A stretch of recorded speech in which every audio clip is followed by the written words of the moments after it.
அதுவும் ஒவ்வொரு வருடங்களும் நிறைய புதுமையான விஷயங்கள், முன்னேற்றங்கள் ஒவ்வொரு ஆண்டும் தொடர்ந்து நமது மதரசாவினுடைய நிர்வாகத்தின் சார்பாக முன்னெடுத்து நடைபெற்று கொண்டிருக்கிறது. பெண்களுக்கான சிறப்பு வகுப்புகள், சிறப்பு பயான் நிகழ்ச்சிகள், பெண்களுக்கான மதரசாவினுடைய தலைமை பேராசிரியை இன்ஷா அல்லாஹ் இதனை தொகுத்து வழங்குவார்கள்.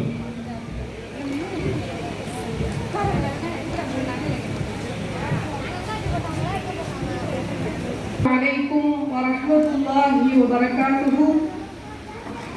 حمدا لمن خلق الإنسان وعلمه البيان. الصلاة والسلام على سيدنا محمد وعلى آله وأصحابه أجمعين. أما بعد.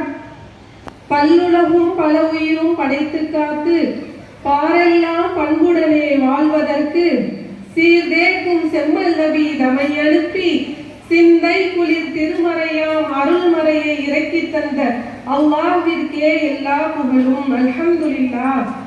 உயிருக்கு உயிரான, உயிரிலும் மேலான உத்தம நபி ஸல்லல்லாஹு அலைஹி வஸல்லம் அவர்களின் மீதும் அவர்களின் குடும்பத்தார், கோத்திரத்தார், குறிப்பாக இச்சபையில் வீட்டிற்கும் நம் அனைவர் மீதும் உண்டாவதாக. ஆமீன்.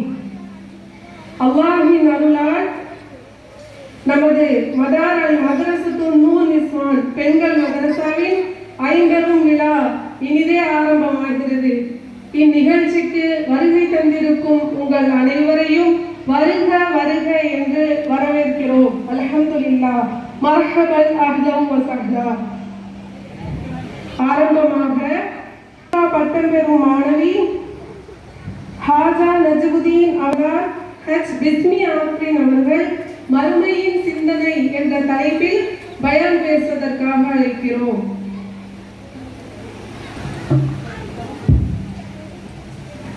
அஸ்ஸலாமு அலைக்கும் வ ரஹ்மத்துல்லாஹி வ பரகாத்துஹு. இன்னல் ஹம்தலில்லாஹி நஹ்மதுஹு வ நஸ்தஈனுஹு வ நஸ்தக்ஃபிருஹு வ நஊது பில்லாஹி மின் ஷுரூரி அன்ஃபுஸினா வ மின் ஸய்யிஆத்தி அஅமாலினா. من يهده الله فلا مضل له ومن يضلل فلا هادي له. أشهد أن لا إله إلا الله وأشهد أن محمدا عبده ورسوله. أما بعد فقد قال الله تعالى في القرآن العظيم وما الحياة الدنيا إلا متاع الغرور. فإن خير الحديث كتاب الله وخير الهدي هدي محمد فإن خير الحديث كتاب الله وخير الهدي هدي محمد وشر الأمور محدثاتها فإن محدثات بدعة وكل بدعة ضلالة وكل ضلالة في النار. ربي اشرح لي صدري ويسر لي أمري واحلل عقدة من لساني يفقهوا قولي. ربي زدني علما. أعوذ بالله من الشيطان الرجيم. بسم الله الرحمن الرحيم.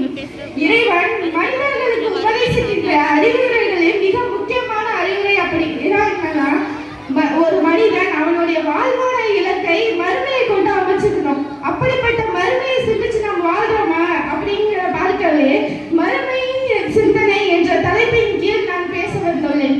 அல்ஹம்துலில்லாஹ். ஆரம்பமாக மறுமை அப்படின்னா என்ன? குல்லு நஃப்ஸின் ஸாயிகத்துல் மௌத். ஒவ்வொரு ஆத்மாவும் மரணத்தை சுவைத்தே தீரும். மரணம் என்பது நிச்சயமாக உண்டு. மரணத்திற்கு பின்பு ஏற்படும் வாழ்க்கை தான் மறுமை வாழ்க்கை. அந்நாளில் ஒவ்வொரு ஆத்மாவும் அது என்ன சம்பாதிச்சதோ அதுக்கான கூலி அடைஞ்சே தீரும். அப்படிப்பட்ட மறுமைக்காக நாம் என்ன சேர்ந்து வச்சிருக்கோம்? ஏன் இன்னும் சொல்ல போனா அதை பத்தின சிந்தனை கூட இல்லை. மறுமை பற்றி அல்லாஹ் சொல்லும் போது சொல்றான், வமல் ஹயாத்து துன்யா ஃபில் ஆஹிரத்தி இல்லா மதாஉன். இந்த உலக வாழ்க்கையோட நீங்க மறுமையை ஒப்பிட்டு பாத்தீங்கன்னா வெறும் அற்பமே என்று வேற ஒன்றும் இல்லை. அப்படி அல்லாஹ் சொன்ன இந்த அற்ப துன்யாவில் எவ்வளவு கண்ணியமா வாழும் யோசிக்கிறோமே தவிர நம்ம நிரந்தரமான வாழ்வான மறுமையை மறந்துடுறோம். ஆனா சஹாபாக்கள் அவங்கள வாழ்க்கையில எவ்வளவு சிறப்பு இருந்த போதிலும் அவங்களோட ஒவ்வொரு வாழ்க்கையும் மறுமைக்காகவும் மறுமையோட சிந்தனையும் வாழ்ந்தாங்க. ஒரு முறை ரசூலுல்லாஹி ஸல்லல்லாஹு அலைஹி வஸல்லம் தபுக் போருக்கான செல்வத்தை மக்களிடம் கேட்கும் போது அபூபக்கர் ரலியல்லாஹு அன்ஹு அவங்க வீட்டுல மொத்த செல்வங்களையும் எடுத்துட்டு வந்து கொடுத்துருவாங்க. அப்போ ரசூல் அவங்க கிட்ட உங்களுக்காக உங்க வீட்டுல நீங்க என்ன வச்சிருக்கீங்கன்னு கேட்கும்போது எங்க வீட்டுல அல்லாஹ்வையும் அவரோட தூதரையும் தவிர வேற ஒன்றும் இல்லைன்னு பதில் சொல்லுவாங்க. அப்போ சஹாபாக்கள் மனசுல எந்த அளவுக்கு ஆழமா மறுமையோட சிந்தனை பதிஞ்சிச்சு அப்படின்னா அவங்கள பத்தியும் அவங்க குடும்பத்தை பத்தியும் யோசிக்காம அவங்க எல்லா செலவுகளையும் செலவழிச்சிருப்பாங்க. ஆனா இன்னைக்கு நம்ம ஒரு 10 ரூபா சதக்கா செய்யறதுக்கு கூட அவ்வளவு யோசிக்கிறோம். இன்னும் ரசூலா சொல்றாங்க, மறுமையோட தீவிரத்தை பத்தி எனக்கு தெரிஞ்சது உங்களுக்கு தெரிஞ்சிச்சு அப்படின்னா நீங்க அதிகமா அழுவீங்க, குறைவாவே சிரிப்பீங்க. அப்படிப்பட்ட பயங்கரமான நாள் தான் மறுமை. ஆனா அந்த நாளை மறந்துடுறோம்.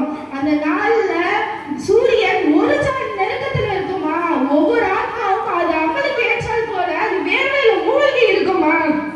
எந்த ஒரு ஆத்மாவுக்கும் உதவி செய்ய சக்தி பெறாது. சிறிய நன்மையையும் சிறிய பாவத்தையும் நம்மளால மறைக்க முடியாது. ஏன் அப்படின்னா நம்மளோட உறுப்புகளை நம்மளுக்கு எதிராக அல்லாஹ்ட்ட சாட்சி சொல்லும். அல்லாஹ் சொல்லி காமிக்கிறான், யா அய்யுஹன் நாஸ் இத்தகு ரப்பக்கும் இன்ன சல்சலத்த ஸாஅத்தி ஷைஉன் அதீம். மனிதர்களே நீங்க அல்லாஹ்வுக்கு அஞ்சி கொள்ளுங்க, அந்த நாள் மிகவும் கடுமையான நாளாகும்.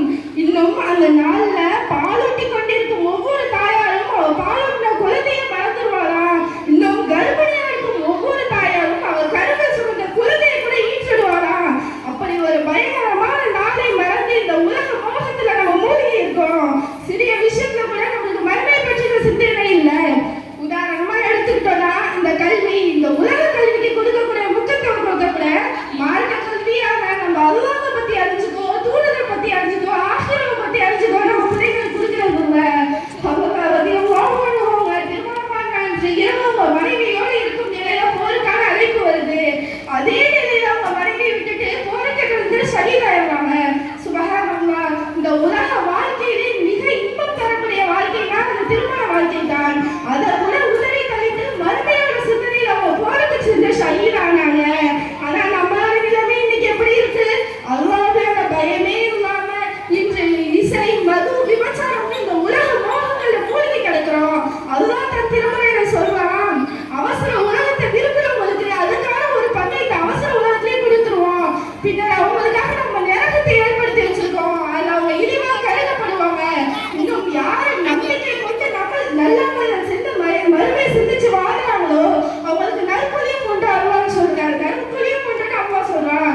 இன்னும் அல்லாஹ் தன் திருமறையில சொல்றான், யார் அல்லாஹ்வை சந்திப்பை வெறுத்து அல்லாஹ்வுடைய நினைப்பு இல்லாம இருக்கிறாங்களோ அவங்க தங்கும் இடம் நரகம் தான் சொல்றான். இன்னும் மறுமையை பயந்து வாழும் நிலைமை பார்த்தோம்னா ரசூலா காலத்துல ஒரு பெண்மணி விபச்சாரம் புரிஞ்சுட்டு வந்துருவாங்க. விபச்சாரம் புரிஞ்ச பெண்மணி ரசூலாக்கு வந்து அதுக்கான தண்டனை எனக்கு கொடுங்கன்னு கேட்கும்போது அந்த பெண்மணி கர்ப்பமா இருப்பாங்க. அவங்க குழந்தை பெற்று எடுத்துட்டு வாங்க ரசூலா அனுப்பி வைப்பாங்க. அவங்க குழந்தை பெற்றுட்டு வரும்போது நீங்க பால் ஊட்டிட்டு வாங்கன்னு அனுப்பி வைப்பாங்க. அவங்க பால் ஊட்டிட்டு வரும்போது அந்த கல்லடி வாங்கி அவங்க இறந்து போயிடுவாங்க. அப்ப அவங்க எந்த அளவுக்கு ஆகிரவை பத்தி சிந்திச்சிருந்தா இந்த துன்யாவில் இருக்கிற அசிங்கத்தை கூட பார்க்காம அவங்க கல்லடி வாங்கி இறந்திருப்பாங்க. அல்லாஹ் இதை பத்தி தன் திருமறையில சொல்லி